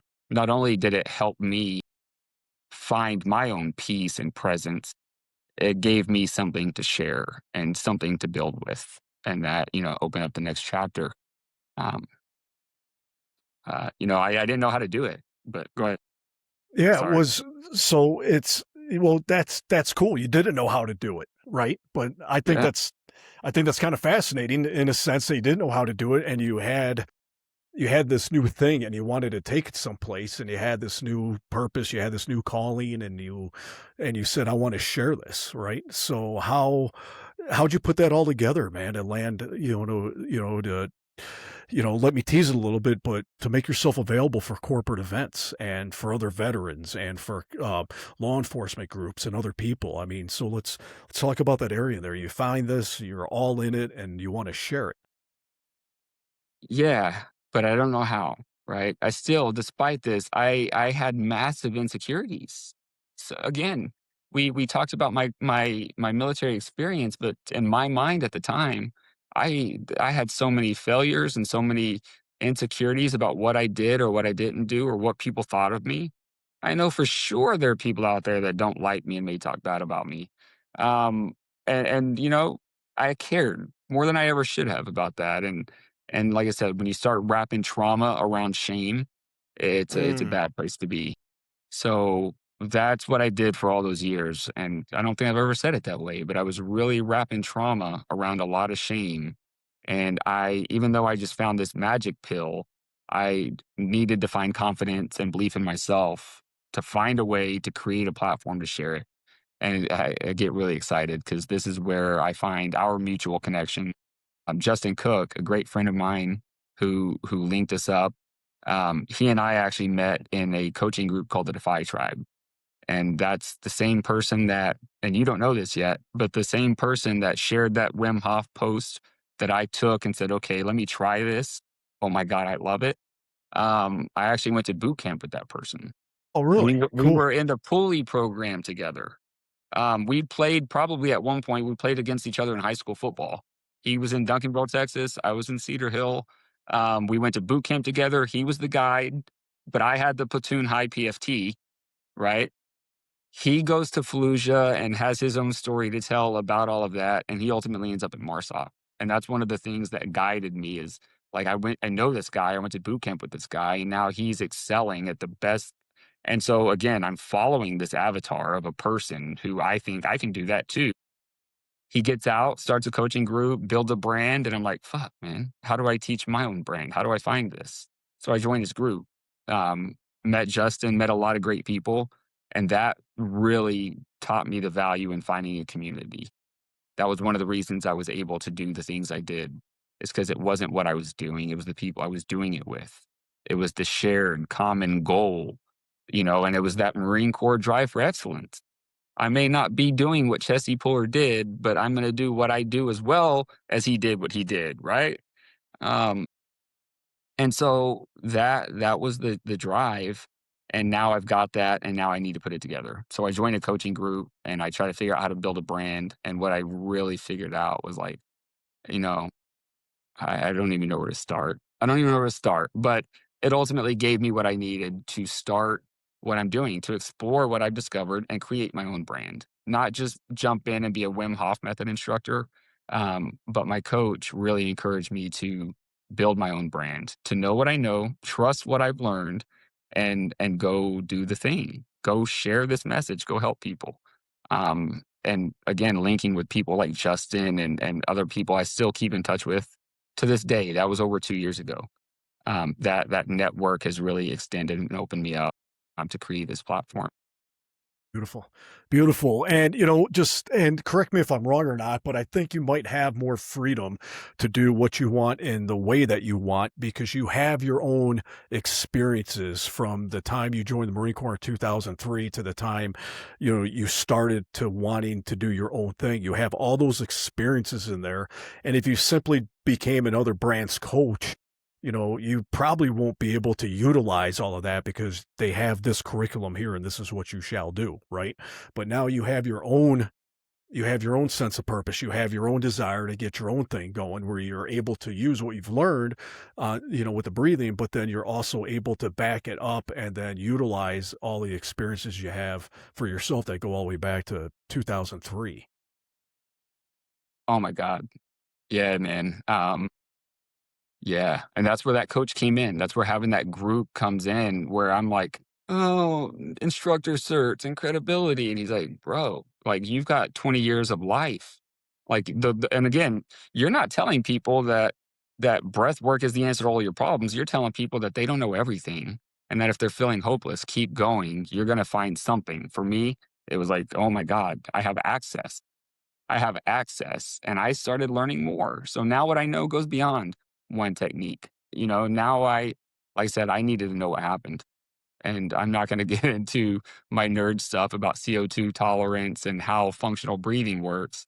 But once I opened that door and realized that breathing is the foundation for everything, first and last thing we ever do, um, I often say that everybody knows you can go a couple weeks without food, you can go a couple days without water, and nutrition and hydration are important. But you can't go more than a few minutes without breathing, and so many people are doing it wrong. Let's talk about that because you got this kick ass thing called breath factor, right? And you are teaching people, and you and I, the conversation we had, some of the things, I mean, this is what we were talking about before that I think is awesome about years of chaos and how breathing is the beginning and like the end of chaotic thought, right? And it's usually when chaos starts, the first thing that changes is your breathing and then the heart rate and everything else.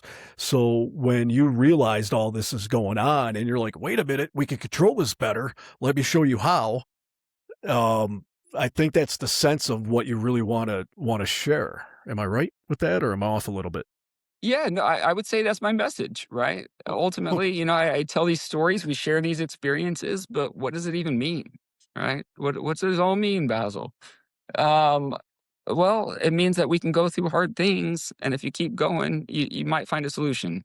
And in the fight for, what you and I both know with veterans taking their own lives and not being able to carry that weight, I mean, it's an endurance game. It can be an endurance game, and it gets heavy over time. But keep fucking going because you don't know what you don't know, and you may not know that functional breathing or dysfunctional breathing is what's keeping people in these loops, right? So I can look back at a lot of events where I would have these little triggers, and then eventually something bad would happen, and I would just spiral. And now we're in this bad depression spiral, this self hatred, all these bad things. But I can remember every time it happened, the first thing I felt was this fire, this burning in my chest, this sensation of like, boom. That's adrenaline, right? That's your heart rate starting to jump. And the first thing we do in response to that is you can probably feel it now, the shallow breathing, the tension everywhere in your body as you breathe slow and shallow in your chest. And what that's doing is disrupting a functional pattern when we now in this modern society, let's transition, not just combat veterans, not just first responders. We live in a society that is so reactive, so highly stimulated by neon street signs and phones and advertisements everywhere you look. Chaos, problems, anxiety, all abound, right? And it's shifting breathing patterns. And those breathing patterns are keeping people stuck. Um, yeah, go ahead. How did you feel any sense of, I mean, how did it dawn on you to find, I mean, platforms are available, right? But you needed a, because this is a new thing for you. And I'm excited to learn how it just said, this is how I'm going to deliver it. This is how I have my thing now. I'm learning this. I want to share it with others. You meet up with this coach and, Justin, all these guys, everyone gets you going. But what was it that you're like, this is like, all right, I got my why, but now my how? Or did the how just come along easy for you? No, it's still coming along. It's hard. It's the hardest thing I've ever done. I will tell you, whatever door we're about to walk, it's the hardest thing I've ever done. Not learning what I know. I am confident I can do it in my sleep. I obsess about what I've learned.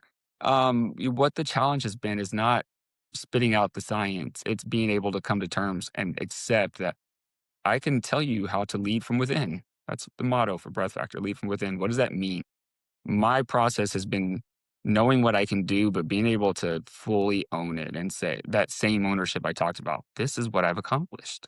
And it didn't come in a epiphany, a black and white moment. It came over years.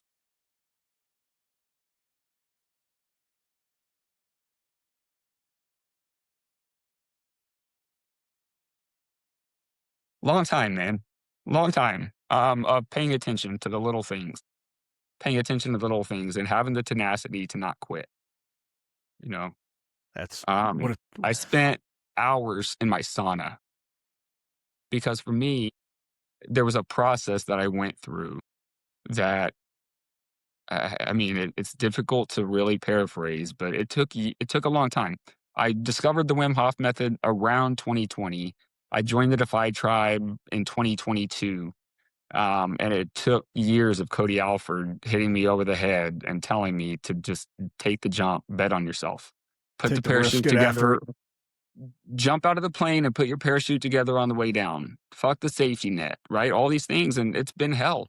It's been terrifying to figure out how to get to what I'm trying to get to without knowing what I'm trying to get to. I did not know. But again, it's been a process. And now I feel pretty confident. I was looking for ways to, voice this, to share this. And that's when Justin connected us, right? Um, and I'm ready to really say I can do what I can do. If you want to guide me a little bit, I get really amped up and passionate about this. But I'm here now, and now I'm really trying to create the structure to build the website. I know what I can offer. I know what I can promise people. But now I'm refining it. But uh, Well, let's pitch that for a second, if you don't mind, right? You have someone, whether it be a vet, whether it be, someone who slings a gun for a living, whatever, and they're struggling. And you have this conversation with them, and then, when you start hearing about their things, I mean, what's a segue for you to get them introduced to breath factor? Because I think that's something that we need to talk about here a little bit, man, because it's a benefit for you. You and I had great conversations about it, but what can you tell people today about breath factor, and then, like, I guess the overall expected benefits, and it not being a end all tool, but it is an additional tool that can help people. So you have someone who doesn't know anything and you start talking to them, and, I mean, what are the benefits that we're able to articulate to people today about it? sure, you know, um, you know, my challenge is this. When I say it out loud, it's going to sound so basic. I want to give it away, especially to our community. First responders, people that I know are certainly dealing with these afflictions, and knowing that this is scientifically validated and proven. You can't dispute it. You can't, right? How do I get them to believe that? And how do I give that away and be able to maintain my life while I do that? I don't That's been my challenge, charging for it, creating a business out of it. Something I truly love to give away. What I will tell people is there's no one technique. I created Breath Factor to teach people, try to create a platform that helps people understand how foundational it is. Again, you can go weeks without food and days without water. You know that, and you know the importance, but you can't go minutes without breath. Every startling event you've ever had likely influenced your breath immediately. When you get tired, you're exhausted and ready to quit, the first thing that goes is your breath. You don't feel like that's a fact. Watch fighters. That we'll get into that. But athletic performance, the first thing that starts ringing your I call it the inner negotiator. The first thing that wakes up that negotiator is the way you breathe, or Mhm. your perceived inability to get enough oxygen. And that's where I'm going to flip this on its head. This isn't about athletic performance, isn't about getting oxygen. It's about dealing with CO2, right? The byproduct of that athletic activity. But what people also fail to realize, and rein me in if I start running, but that same byproduct, that CO2 that shifts our pH and makes us more acidic, makes us feel just a little bit more yucky. The byproducts of our ruminations, our constant thought, this powerhouse of a brain also consumes oxygen for fuel. And it also passes on that CO2 and it's dysregulating, right? Mm. So that is the functional pattern that I will save the coaching lecture. What I will say is that if you're trying to improve your self image, if you're trying to improve the way you deal with the chaos and stress of a corporate life, if you're a first responder, I'll tell a short story. I worked with a police officer, 20-year state trooper, who had a resting heart rate of around 90 beats per minute. I know, right? And I saw the data come in through the app, and it was because of the stress of the job. You can probably relate to this. You get a call, you're on your way to an event. As you're on your way, your heart's beating, you're probably breathing shallow, and your thoughts are racing. What do I do? You're planning for every scenario, every outcome. What do I do? And that's what anxiety is, right? That's affecting the way you breathe. It's affecting your heart rate. It's the way you breathe now is now reinforcing those ruminations. It's speeding up your heart rate, and it's hindering our decision making process in chaotic moments. This police officer I worked with, he shared this is we lowered his heart rate down below 80 beats per minute resting, and he shared with me that he started breathing on the way to a call. Instead of focusing on the event that he's arriving at, he focused on the state he was in on his way. Mm. Hell He yeah. slowed everything down because here's what I often challenge people with as professionals. You already know the solution to the problem. If you care enough to be as obsessed and anxious as you are, I bet you already have the solutions within you. But you're already trying to figure it all out before you even know what you're dealing with. You know, I worked similar story, but I worked with another. Go ahead. I do know because you and I spoke about that before, right? And it's like if my line and the guys I work with for years have heard this, and I can't take credit for it. I don't know how I came up with it, man, but I don't think I'm smart enough to come up with it on my own. But it's if the bullets aren't flying and if the room's not on fire, we have time to slow down, think about it, take a couple breaths, right? And just start asking a few better questions. And I've noticed that I shared that one experience to you, and I won't be able to after 2028, but that one experience that I had that I shared with you, where I'm like, all right, the chaos is over. This is done. And then just take it down, start breathing, get that heart rate under control, and then let's start discussing things. And I think that's important, man. And when you tell me a story about a cop who is more worried about what he's got going on with his breathing rolling into an event, I think that's great because the facts aren't going to change if his thoughts aren't changing, or if his mind isn't racing on the way to the scene, right? The facts of the scene are going to be the facts of the scene. None of that's changing if he takes care of himself going to there. That's correct, right? And he knows what to do. He may not know what the scene is, but he knows what to do for each one of them. So why are we trying to predict what the scene will be before we get there, Yeah, right? it's not changing. Let's show up under control and, make clearer decisions because you do have a million thoughts. And I compare this to having too many web browsers open, too much going on, trying to sift through it. You know, the way I use breath work and the way I try to get people to see this, man, is it's like a control delete. Let's close all those tabs, right? And there's Oh yeah. ways where if you breathe slow enough that you feel air hunger, you feel like you want to take a bigger breath, you're going to start closing tabs that don't matter, right? That's kind of the practice. I call it air hunger. When we slow down the way we breathe to the point where all we can really feel is that we want to take a bigger breath, that takes like this conscious effort. You have to be engaged in that process. And when you do that, your mind will let go of a lot of things that don't matter. And what you're going to be left with is what matters. Mm. And then you can evaluate those. Now you can ask the right questions, right? It's hard to ask the right question when you've got a billion different solutions you're trying to solve. You don't even know what the problem is.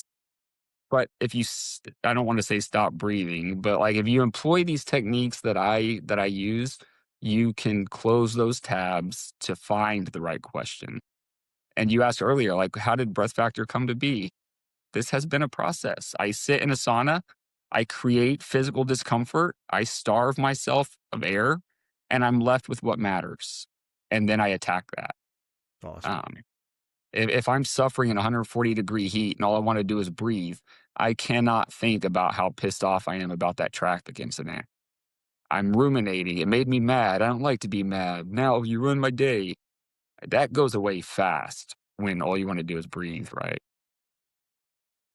It's And awesome. that's sort of what I'm passing on. In real time, these are solutions. This isn't go sit on a mat and breathe for an hour. It's effective, not knocking it, but that's not functional. That might help us feel better in a moment, but foundationally, what are we doing to really be proactive about these, mental loops and these spirals and this anxiety, this stress? They say the body keeps the score.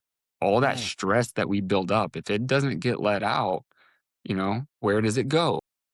And this is how I think I'm trying to help people understand that you can do this in real time, not when you feel like you need to finally go to some seminar. Yeah. I think it's neat, man. I think it's badass. I think it's a cool tool, because collaboration, you're talking, how can you get it out there, uh there's a lot of things that are happening for vets, man, and I would love to get you hooked up with some guys, man, with some of these other foundations, who can bring you on board and get your word out there, and I think it would just be an incredible thing to have breath factor teamed up with some of these great organizations out there that are taking care of veterans, so um let's help you with that. I think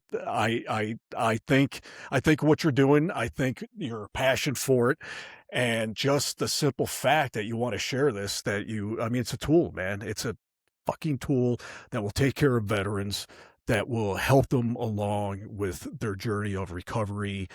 And even if they're not quote unquote recovering, but they're just seeking better wellness. I mean, I'm looking forward to getting on board with it, man, because God knows I need it, you know. You know, But uh, I just want to I want to use this platform to help you in turn share with other veterans, so veterans can get better with their wellness and have another option. I can confidently say we're going to talk more about this, right? We'll explore that more offline and kind of discuss the packages that I do because that's been my struggle, right? I Yeah. am able to go provide like a seminar. I've worked with other organizations like Rebecca Rouse and um, Joel. I forget Joel's last name off the top of my head, but they run something called the Iron Outpost, which is like a 2-day wellness event for largely first responders and veterans to come learn how to eat right, incorporate sleep, how to take care of our brains and bodies. And, I've been fortunate enough to be able to go share some of this in that environment where I talk about, breath factor, command your calm. How can we deal with this chaos and this trauma and these things that we experience? So seminars are on the table, lectures, but this community, man, we've talked about it. I've got the place in my heart to go to go give it away. If we can find the people I've that will listen, let's get in front of them. I've got a great guy that I'm going to put you in contact with, who has a very unique ability to make you overcome some, because I had some challenges with what I just took part of down in South Carolina with OPFOB. And I'm glad I took part of it, but I don't want to give up so much, man, when, speaking confidence with people, but I had some challenges in accepting their invite. And I'm so glad I did. I'm so glad I did. But I'm going to get you hooked up, and he is a great He's someone who's gonna get you to think really well, man. His name's Matt. He's on our board of directors, Matt Spivey. He is an absolutely wonderful, wonderful, wonderful human being, and he's done such wonderful successes, in his life, and his mentorship, I think, to get you overcome some of those thoughts and get you pointed, I think will be invaluable. So I can't wait to get you hooked up with Matt, and me putting his name out there, he won't mind, and it's gonna make me accountable to make sure you 2 are hooked up. But I think that would be a wonderful start to help you with those thoughts about, wanting to share it versus having to take care of your own, your own life at the same time. I think that'll be a good direction for you. Yeah, I think so too, because I share your thoughts. Like I struggle to accept some of this stuff. Like I've done these seminars and I've gotten great feedback, right? But then I still have my own hangups about my ability to go deliver it, maybe. So I recognize that. I'm happy to take the help from these organizations. That's been my trial is like, or my struggle is like, how do I know what I do now? How do I go to these like op fobs and these different places that have these events and say, hey, I've got some pretty useful stuff. Can I come share it with you? And then, the people that want more, I kind of have a pipeline. If people want one-on-one work with me, I have an app. Um, and I'm working on sharing more precisely what you asked. Like, what are the benefits? How do I get more clarity? How Yeah, can I shave 2 minutes off of my 1 mile time in 4 weeks? True stat. Because I also do personal training and fitness coaching, right? I had a client who ran an 8-minute mile and then we continued strength and training or strength and conditioning, weightlifting. But the one thing we did was go back to the track once a week to run a mile. mm, Through nothing but mouth tape. We put mouth tape on his mouth and I told him, run as fast as you can while you breathe only through your nose, right? If you got to slow down, but you're going to run an 8-minute mile however you want. Now you're going to run a mile once a week for 4 weeks. And on that fourth week with mouth tape on, you're gonna run a mile in 6 minutes and 45 seconds. And I'm very confident that I can repeat those for almost anybody, whether you're an athlete or you're somebody who's looking for a best way to get in shape. I will tell everybody the first thing you can do is address your breathing, yeah. and you can apply it to anything. Well, like you said, it's the first thing we do in our lives. It's the last thing we do in our lives, and it's the first thing that changes whenever we're presented with something, whether it be, whether it be happy, whether it be sad, whether it be horrific, or whether it just be something else. It's just our breathing and our breath is the first thing that's affected. So I'm excited for you, man. My whole premise of this podcast and Miles Gregari, I mean, it's all about collaboration, man. So whatever we can do with the people that I have on with these different organizations, they're all like-minded individuals about helping each other out. They're out there helping vets doing good things. You're a veteran out there that's helping other veterans do good things too. And the only people I want in our circle are others that are willing to lift guys like you up and get help out there. Because at the end of the day, that's what it's about. It's about collaboration to take care of vets and wellness, man. So I can't wait to see where this journey goes, man. It's going to be exciting to have you back on like episode 40 or something like that and tell me how you got a staff now and you're booked through, for 6 months or a year or whatever, man. So whatever I can do to help you, man, I'll always be here.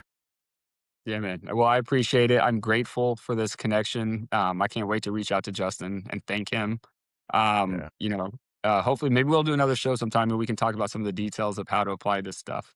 Yeah, man. Yeah, And absolutely. I'll I'm walk you I'm through. always down for future episodes, man, with previous, with guys that have been on. I think it'd be great. Yeah. Well, I mean, I've really enjoyed this conversation. I look forward to developing our relationship and seeing where it goes, man. I'm really excited. Hell yeah. Yeah, me too, It's man. I stirred think up a it's going to lot. be great. Is there anything else you want to touch on real quick? I don't think so. We've covered a lot. You've given me a lot of your time. Like I said, I can't tell you how much I appreciate the platform and your ability to maybe extend the reach and let more of our guys know that this isn't woo woo. I'm telling you right now, I can put some science in your face and I'll walk you through it, and you can't deny it, right? Yeah. I'm trying to refine how I do that. But if I could leave anybody with this, once again, it's the first and last thing we'll do, is breathe. The way you do it matters. The size of the breath you take, the speed, the number of breaths you take every day influence everything that's happening up here. Um, And if you want to know more, I'm here. Yeah, I'll get everything linked up for you. Just let me say something silly right quick, man, before we get going here. I am deathly against, because I'm not comfortable doing it. For years, people have been telling me to get on board with doing yoga. I'm like, I'm not doing yoga. I'm not doing yoga. I'm not doing. I'm not going to have. You got me sold on the breath stuff. The last thing I'm going to get on here is having a yoga guy come on, because I don't want to have him get sold. Have them sell me on it, so I start doing yoga too, man. But you've got me definitely sold on the and the theory behind it, and the breathing and all that, man. I can't wait to take on the challenge and start incorporating it with everything else, man. So we're gonna I'm go glad ahead you and said yeah. So we are going to get Breath Factor linked up. We're going to get all your socials linked up and everything else, man. And yeah, I got some good stuff for you for before the episode's released. So if there's any other things you want me to get pointed to, just get them sent over. And can't wait to have a future episode, man. And hopefully this thing just blows up on you, man. it. And again, All right, I'm cool. very appreciative of this opportunity, this conversation, and where things can go. All right, man. Well, nothing but best of luck, man. We're going to be keeping in touch. I'll get you hooked up. So that's it, All guys. right. We are feet dry. We are return to base. Thank you so much, Rob Daniels, for sharing your story of service.